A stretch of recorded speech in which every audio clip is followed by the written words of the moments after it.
बच्चों, कल हमने क्रिया या क्रिया के भेद यह टॉपिक कल हमने शुरू किया है। तो उसमें हमने पहले क्रिया की परिभाषा देखी है और क्रिया के मुख्य दो भेद देखे हैं। यानी उसमें से पहला जो भेद है सकर्मक क्रिया, वो कल हमने देखा है। क्रिया के मुख्य भेद दो है, सकर्मक और अकर्मक। तो कल हमने सकर्मक क्रिया की परिभाषा देखी, उसके उदाहरण भी देखे हमने कल। तो सकर्मक क्रिया में क्रिया के साथ कर्म का होना भी जरूरी होता है, कल हमने देखा है।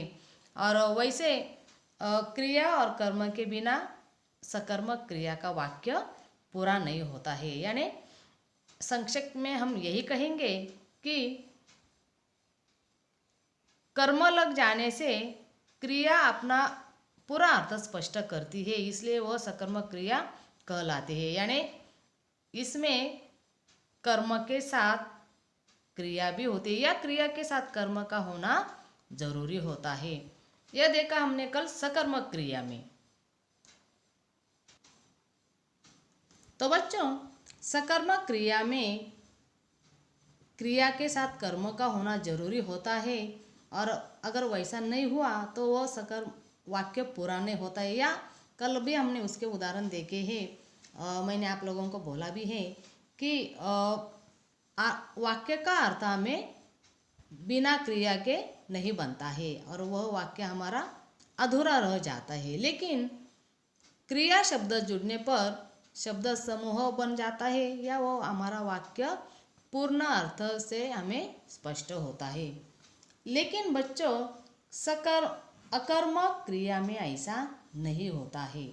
ऐसा नहीं होता यानी आप कहेंगे फिर कैसा होता है? तो पहले हम देखते हैं अकर्मक क्रिया की परिभाषा। यानी क्रिया के जो मुख्य दो भेद है उसमें से पहला कल हमने सकर्मक क्रिया देखा और दूसरा आज हम देखेंगे अकर्मक क्रिया। तो पहले देखते हैं हम इसकी परिभाषा। जो क्रिया बिना कर्म के अपना अर्थ पूरा स्पष्ट करती है उसे अकर्मक क्रिया कहते हैं। तो ये बात तो आप लोगों के समझ में आए होंगे बच्चों कि सकर्मक क्रिया में कर्म का होना जरूरी होता है, लेकिन अकर्मक क्रिया में उसकी ज़रूरत नहीं होती है। बिना कर्म के ही अपना अर्थ पूर्ण रूप से हमें स्पष्ट होता है। तो पहला उदाहरण हम देखते हैं। मोहन सोता है। मोहन सोता है, इस वाक्य में कहीं भी हमें कर्म दिखाई नहीं दे रहा है। तो इस वाक्य में सोता है यह क्रिया है और सोना यह क्रिया अपने आप में क्या हो गई? पूर्ण हो गई है। यह कर्म लगाने की उसे जरूरत बिल्कुल नहीं पड़ी। दूसरा उदाहरण है कुत्ता भौंकता है और तीसरा उदाहरण है सीमा खाती है।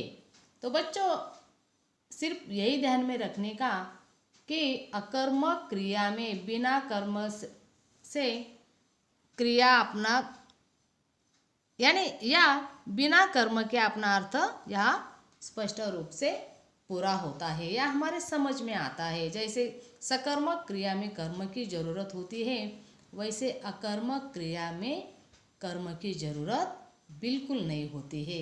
जो भी क्रिया होती है वो अपने आप होती है। यहाँ देखो पहला उदाहरण, मोहन सोता है यानी सोता यह क्रिया अपने आप में पूर्ण है।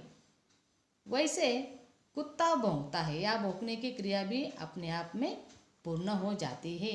और तीसरा है खाने की यानी सीमा खाते हैं।